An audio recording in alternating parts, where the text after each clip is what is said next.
Sir President, Mr. Chairman, I'll take a leave. Ayaw papasukin pa rin yung ibang media. Bababain ko na lang muna. Yes, apropos of that, Senate President Alan, please, nahack po yung website yata ni Chairman Marcoleta at hindi na lumalabas. May lumalabas na nagda-drums, nahack po yung kay Yung Senator Facebook. Marcoleta. Yes, at hindi siya makapag-livestream. May taong nagda-drums, yun na lang ang lumalabas, nakakapagtaka. Ikalawa, bago kayo umalis sa Senate President Alan at saka kay Chair Marcoleta, ibig ko lang tanungin, bakit po narito ang DILG Secretary John Vic Remulla? Pinagtatakahan ko po dahil ang pagkaalam ko, ang tanging security lamang sa atin ay ang OSAA. Sino ba ang nag-request? Kasi di ba kailangan magtimbre ang PNP, napakarami po nila. Yeah, well, Mr. Chair, we just assume regularity.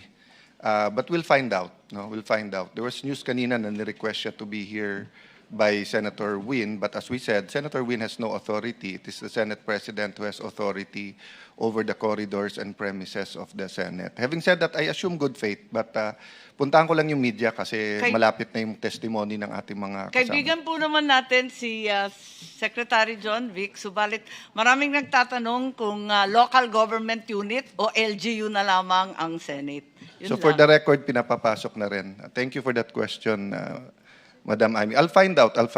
I just have to take stock. Ilan sa ating mga empleyado ay susunod pa sa legitimate Senate President at ilan ang gustong sundan yung nangyari kahapon. But thank you for that, Mr. Chairman. Sorry for that interruption. Ako, hindi ko na pinagtataka kung ginawa nila dun sa aming Facebook page yun. Paulit-ulit ko pong sasabihin sa inyo, lahat po ay gagawin nila. Huwag lamang matuloy ang pagdinig na ito at sa anumang paraan ay talagang gagawa sila dahil nga sa kanilang pagtatakip. Wala pong ibang isyong pagtatakpan. Kanina ko pa po inuulit-ulit ito. Dito lamang sila interesado. Hindi sila interesado sa impeachment. Interesado sila dito sapagkat maraming dapat na mabulgar. Ngunit natatakot silang malaman ng buong sambayanan kung sino-sino sila. Ganun po ka-importante ang pagdinig na ito. Kaya huwag kayong magtaka. Attorney Baligod, huwag kang magtataka rin kung ang pagnanakaw ay napunta na sa iba't ibang bagay pa. Malalaman mo naman, ninakaw na nga yung karapatan namin sanang magano rito. Akala nila siguro hindi kami papasok sa araw na ito at maniniwala kami sa kanilang ginawa. Hindi po totoo lahat yon. Alam naman ninyo, kagaya sa ombudsman at saka sa kasama nila sa 11, sila ang promotor ng bend the law. Hindi ba? Nakalimutan nyo na ba yun? At sinang-ayunan nga yun ng pinuno ng ombudsman. Alam na ninyo ito. Kung sila mismo ang promotor ng bend the law, kayang-kaya nilang gawin lahat ito. Pero ulitin po namin, kahit sila po sana ang manguna dito sa pagdinig na ito, wala po kaming problema. Kung nagkakaisa lamang po kami sa kagustuhan ng mamamayan, napapanagutin po natin ang lahat nagkasala. Kahit sila po yung chairman, walang problema.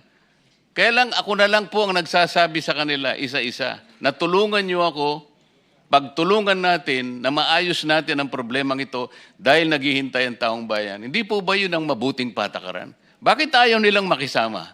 At ngayon, ginagawa nila lahat. Ang kaya nilang gawin, wag lang matuloy ang pagsasalita ng bawat isa sa inyo. Pero itutuloy po natin. Attorney Baligod, yung tinatanong ko sa iyo, i-establish mo kung paano, saan nanggaling ang mga dakilang mga sundalong ito, paano nila nagawa ang sinumpang salaysay, kanino sila nagtrabaho at paano sila nagkaroon ng ganitong impormasyon para maglahad sila ngayon sa umagang ito sa harap ng komite. Salamat po, Senator Marcoleta. Halos ang buong bansa noon ay nanonood sa Senate Blue Ribbon Committee hearing na kung saan si retired Sergeant Orly Gutesa ay nagbigay ng kanyang testimonya. At pati itong mga dati niyang kasamahan at ako ay nalaman namin kung ano ang naging trato sa kanya. At hanggang sa tuluyang nawala si Orly Gutesa. At sinubukan ko pong alamin kung ano ba talaga ang nangyari kay Sergeant Gutesa. At salamat naman sa impormasyon ng ilang mga kaibigan natin sa Armed Forces of the Philippines na nakapagkwento kung ano ba talaga. So ako po ay nag-isip na totoo kaya ang sinasabi ni Sergeant Gutesa. At doon po nagsimula na hanapin ko ang mga kasamahan niya. At meron akong kaibigan po na kaibigan niya yung dating pinakamataas sa security detail ni dating Congressman Saldico na si General Jeff Sodusta at saka si Colonel William Dominguez. At nakausap ko po si Colonel Dominguez. At pinaunlakan naman niya ako na makausap ang 4 sa kanila.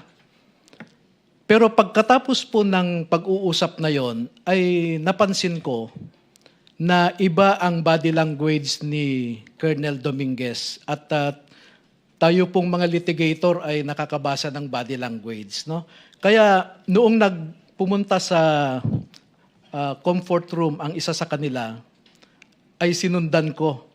At doon ko kinausap na kung may kailangan ka, kontakin mo ako, binigay ko yung number ko. At totoo nga po, no? After 3 days ay nakausap ko sila ulit at ipinakita sa akin yung text message ni Colonel Dominguez na dinidiscourage ang mga ito na kausapin ulit ako. Mr. Chairman, may I ask, Attorney, active yan si Colonel? Retired na po sila.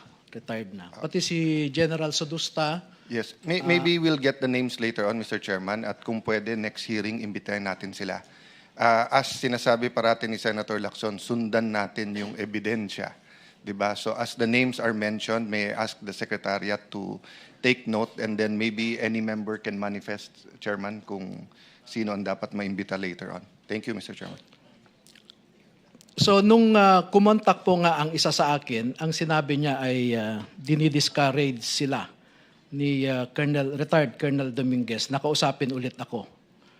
Pero nararamdaman ko sa kanila. Hindi bali na yun.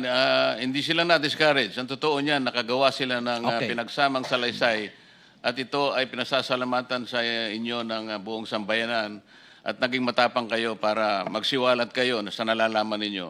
Ang gusto ko lamang talagang tindigan ninyo, lahat ng sinabi nyo rito, lahat ng nakasulat dito, ay kaya ninyong tindigan at maaari pa kayong makagawa ng detalyadong pagsasalaysay kung kinakailangan. Sapagkat nabasa ko yung ibang bahagi nito, medyo may pagka-general ang approach. Katulad halimbawa, nung sinasabi nyo rito na may mga maleta ding naibigay sa mga miyembro ng media. Wala kayong binanggit dito pero inaasahan ko na ididetalya ninyo kung sino-sino ang nabigyan ng maleta sa panig ng ating mass media. Napakasama po kasi ang magiging resulta, lalong-lalo na kung totoo nga, sa pamagitan ninyo ngayon, i-establish natin talaga kung totoo lahat ito, saan naman kayo nakakita ng ang taong bayan na nagdidepende ng kanilang impormasyon, ng kanilang magpagdidesisyon sa nagaganap sa ating bansa, at maging sa labas ng bansa sa pamamagitan ng media. Kung ang halimbawa ang media ay nabayaran ng mali-malitang pera, paano nyo ngayon isisiwalat kung ano ang totoo? Hindi na magiging balanse. Kapwa na tayo ngayon malilinlang, kapwa na tayo ngayon maililigaw dahil ang media napaka-importante po ang kanyang partisipasyon sa ating lipunan. Kapag ang media